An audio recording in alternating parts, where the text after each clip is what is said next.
We're about to run out of something that is unthinkable. And more than that, not very many people see this coming. It's coming right at us like a freight train, but not many people are seeing this. A relatively large number of people are seeing the food shortages coming at us. They're seeing the energy shortages coming at us. They're seeing the freight and supply chain disruptions coming at us. They're even seeing the toilet paper shortage coming at us. But I'm not talking about those things. I'm talking about something that's been flying underneath the radar. A lot of people, even in our community, don't see it still. But it is catastrophic. And what is this? We have a failure to do basic math. Or an unwillingness to do the basic math. There is a critical shortage of money. Critical shortage of real money. This piece of paper here is a joke. This is a complete joke. And we're going to go over some of the reasons why this is a complete joke and why it will continue to be a complete joke and how it's going to get even worse. But we're going to be talking about if you take steps to protect yourself. And I'm not shilling a product here. I'm not talking about, go to my link or whatever, no. I'm warning you because I care about you. I'm taking steps to protect myself, and I'm going to give you some options on how to do that, but some of them are relatively specific. And you need to be listening to that in order to protect yourself. There are other ways to protect yourself, and those are great. We talk a lot about stocking up food and preparing that way. And that is important. But it is not going to protect you in the long run from some of the things that are about to happen. All right, so one of the main pillars of our society is free money. I mean, that's the truth, right? Not for you, not for me. But for like bankers, the elites, the politicians, is there a problem? Well, let's just make some more money, right? Let's just print more money. There's student loans that are crushing people. Let's just print some money. Boom, boom. Give out some free money to everybody. Is there a conflict in Eastern Europe? Let's just pop out some more money, Let's crank out, $50+ billion because no one's really gonna notice that. Let's just print some more money. We're not actually gonna raise it in taxes. We're just gonna print it. Every problem that you have in society nowadays, the answer is to print more money.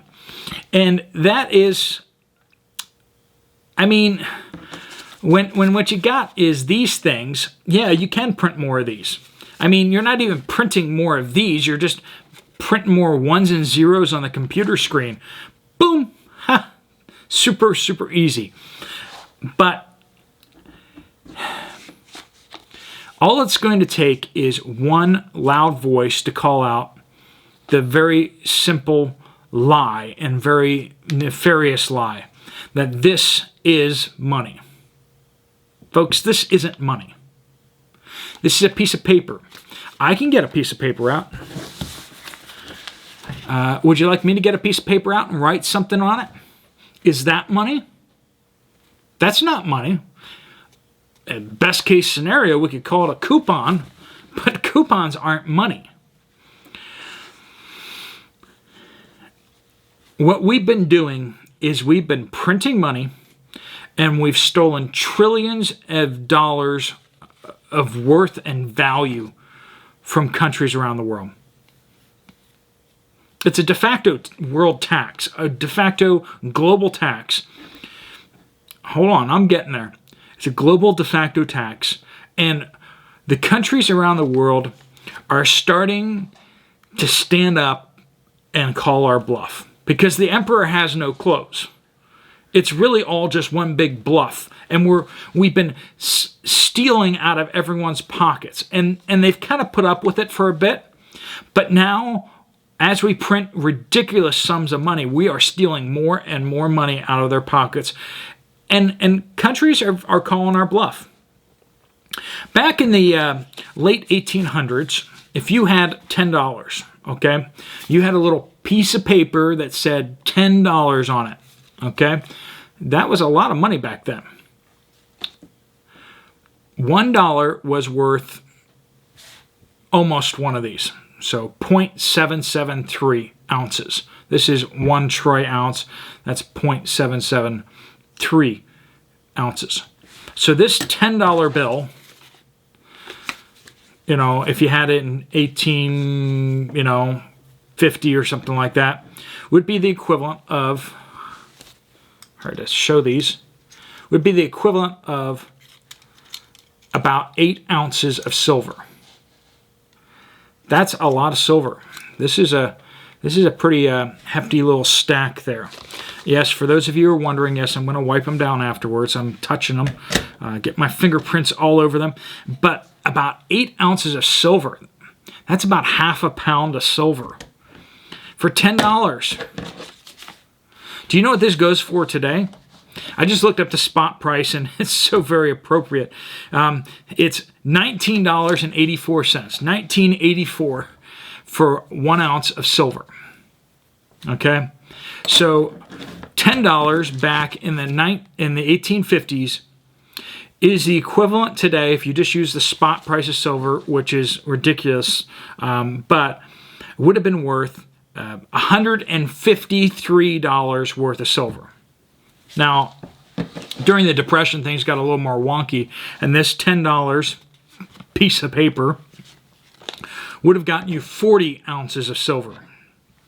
Okay, that's a lot more than this, okay? A lot more than that.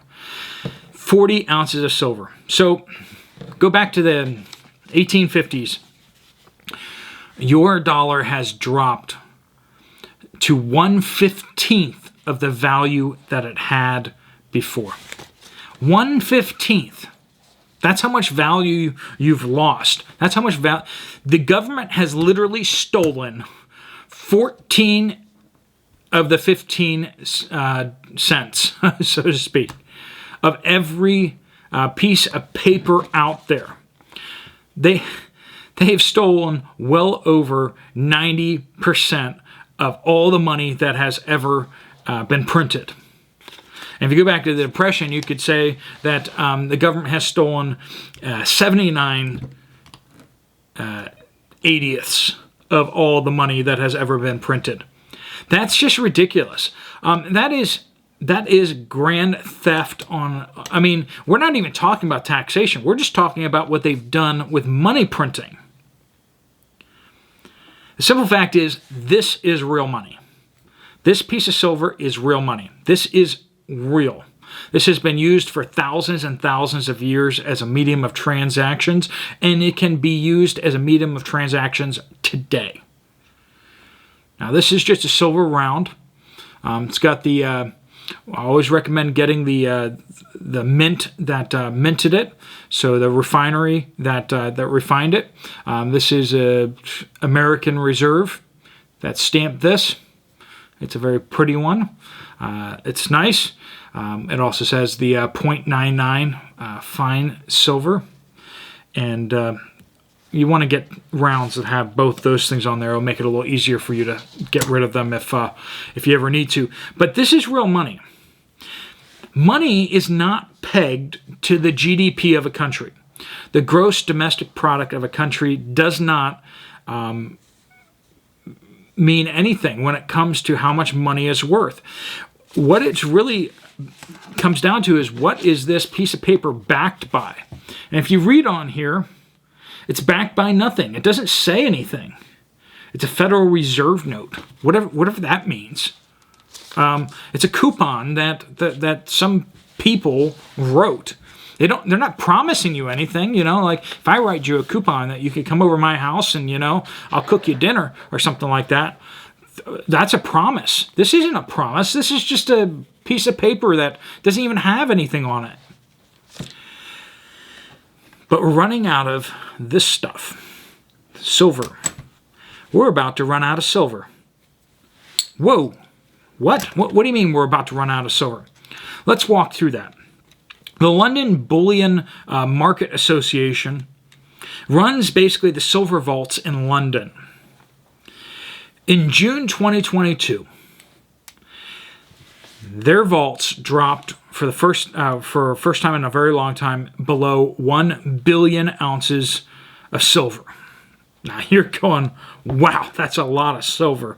Or at $19.84, 1984, that's almost $20 billion worth of silver in those vaults in London. Now, you got to understand, that's like the center of the silver world. Like, that's where all the silver is, except for, you know, some patches of silver here and there.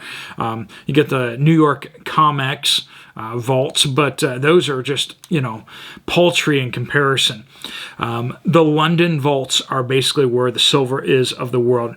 They just dropped down to 1 billion ounces. Now, to put that in dollar terms, $20 billion, that's like 45% of what the United States has given to Eastern Europe since March. Whoa, suddenly that doesn't sound very big, does it? Basically, for 45% of what we've spent in Eastern Europe since March, they could have just bought all of the silver that's sitting in the vaults in London. All of it.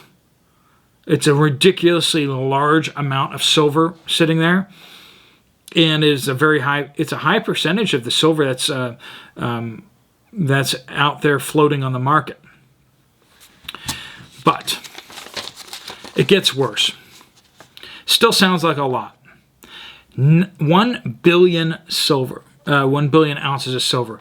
But now, just over 2 months later, 2.5 months later, it's 900 million. Wait, where did 100 million ounces of silver go in the last 2.5 months? 10% of the silver in the London vaults has just gone poof in the last 2.5 months. I put up on the thumbnail here about 6 months. 6 months at tops. Now, you could do the math there and you go, well, 2.5 months for 10% of the vault, you know, that means we have maybe, you know, like 25 months left. But it's worse than that. Of the 900 million that's sitting in the vaults right now, only about 300 million of it is even like exchangeable, okay?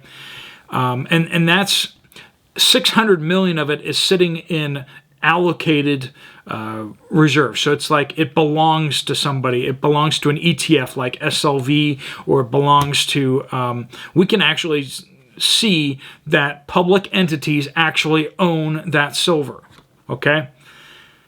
So only 300 million of those ounces of silver are even kind of potentially floating free.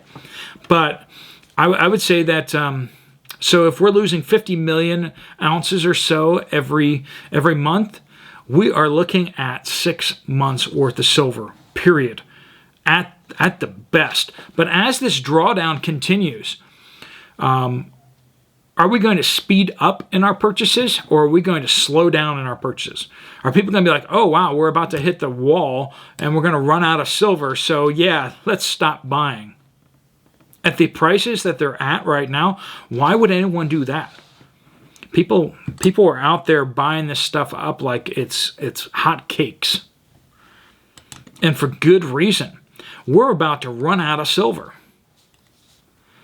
Now, I said 300 million could even potentially be up for trade, but you know that there's private equity owners of that stuff. Banks own that silver, and they're not going to be okay with selling that. A lot of them are going to hold on to it. So even of that 300 million, you know, maybe as much as 200 million are actually owned and by people who have no intention of selling. If that's the case, we're looking at 1 to 2 months before we run out of silver and we have this catastrophic collapse. Now, if you're like, oh, well, you know, it's probably just going to New York. It's probably going to the New York vaults. Well, the New York COMEX vaults of silver is actually down as well. It's not down as much, but it's not going up. The silver is not going from London over to COMEX. It's not. Where is it going? Record industrial demand for silver. Solar panels. People are buying a heck of a lot of solar panels, and silver is going to that. Record demand for investment silver in India. They just pulled in, I think, 100 tons of silver last month, which is record demand in India. We have record demand in the United States for investment silver. We have record demand in Dragon Country for investment silver and for industrial silver. For Bear Country, too, of course, are also picking up. Third world countries are picking up silver and gold. Central banks around the planet are picking up silver and gold. They're picking up real money because they finally had it with this garbage. They're done with this. They're done with this. They're done with treasury bonds. Pretty soon, the United States government's going to go to print some more money, and it's not going to work. Not going to work because people are done getting ripped off. Countries are done getting ripped off. If you take the amount of physical silver there is out there and you divide it up based on how much people are invested in silver. Okay, so we're talking about SLV out there. We're talking about silver stocks that are invested into in silver. We're talking about derivatives like option contracts. We're talking about futures contracts. We're talking about all that. There is 250 ounces worth of silver being traded for every 1 ounce of silver that exists. Let me say that again.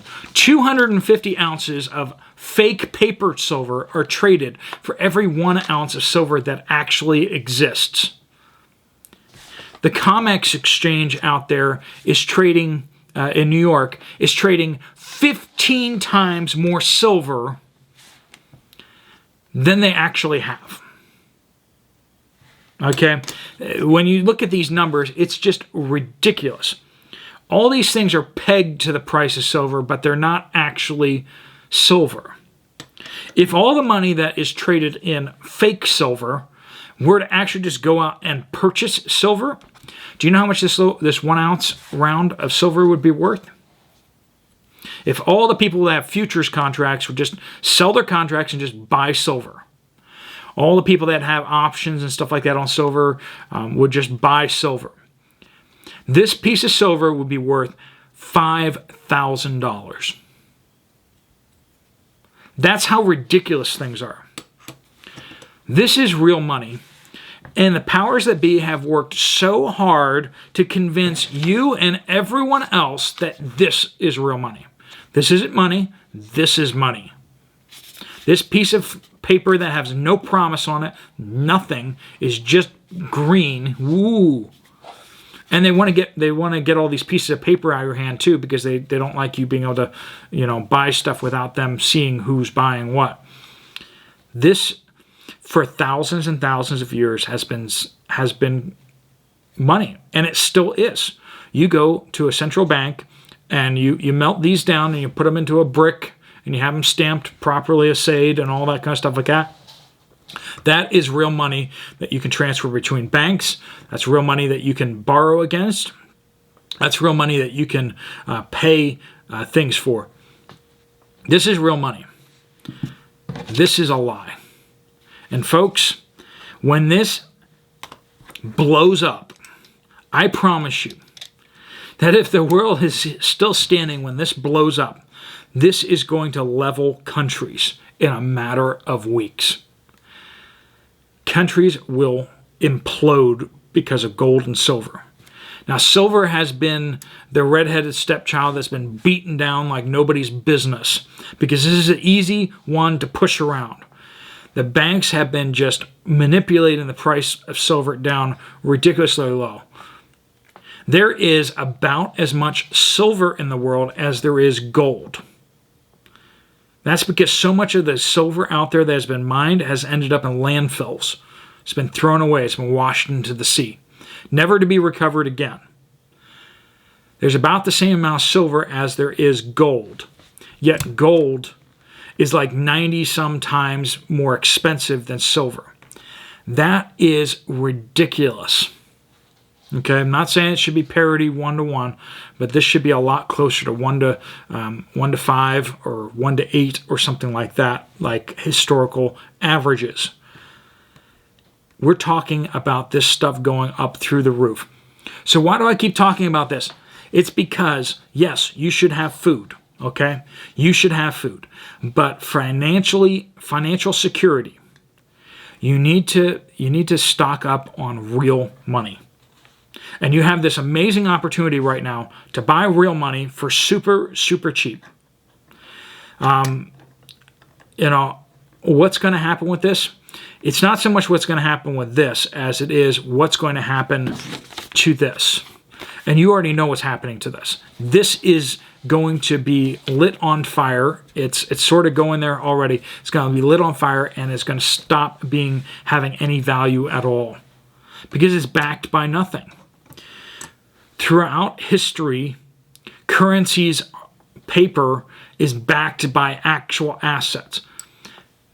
This isn't backed by anything. All it takes is just everyone to suddenly say, this isn't worth anything. For some countries out there to say this isn't worth anything. Most of the dollars out there are actually held by other countries in other places. If they all decide to stop holding these, stop using these will become worthless no matter if everyone in the United States still tries to use them. They become valueless. You won't be able to buy anything from overseas. This will retain its value. This will probably increase its value against bread, against random things, okay? Against gold. This is going to increase in value significantly. That's just facts out there. This has been beaten down and abused. And when the internet goes down, you're not going to be able to access your cryptocurrency. When the governments of the world come down, they can take down those systems. They can take down those servers with viruses. They can absolutely crack the encryption once they have their servers of the quantum computers. It's proven that as they get this quantum computers going, they're going to be able to crack the encryption. I'm not saying they can do it tomorrow, but they're moving in that direction, and you know that the government can spend ridiculous sums of money on experimental technology like quantum computers. And if the public sector is here with quantum computers, you can bet that the U.S. Department of Defense and all security apparatuses are well ahead of the game. And so are our adversaries. And they know if they take down Bitcoin, if they take down one of these cryptocurrencies, they're going to really impact things significantly. That's not very safe. You can bury these in your backyard. You can keep them safe. That's what I have to say about that. Like I said, I'm not shilling for any particular product here or any particular method out there. I don't make anything off this recommendation, but I've been picking up my silver over at Walmart. If you buy it from APMEX, which is a very well-known and well-respected refinery, they have their own website, but they're more expensive on their website and they're cheaper over on Walmart.com. You can pick these things up pretty good. If you don't want the paper trail, if you don't want the internet trail, you probably want to go to your local coin shop and pick up just bullion silver, rounds, bars, that kind of thing. But buy your food. Yes, do that. But if you need to keep your financial stability and security out there, then that's when you want to look at silver. But if you have a whole bunch of money sunk in your house, if you have a whole bunch of money sunk in investments, IRAs, 401ks, you probably want to look into transferring as much of that into real assets as possible. And remember, if you can't touch it, if you can't hold it, it's not really yours. All you have is a promise from someone else. Now, there's some things that you can do with IRAs out there to get that into your hands, or at least where you can access it. You can look into those options out there. I'm not going to point you to any of those because I feel kind of dirty doing that. So let's do your research, look for those products, get some good reviews, make sure it's well recommended by people who have used them. All right, but I recommend just getting it in physical if you can. All right, folks, if you found this video useful, if I didn't step on your toes too hard, you might want to check out another video from me over here. Otherwise, I will see you later. Steve Poplar out.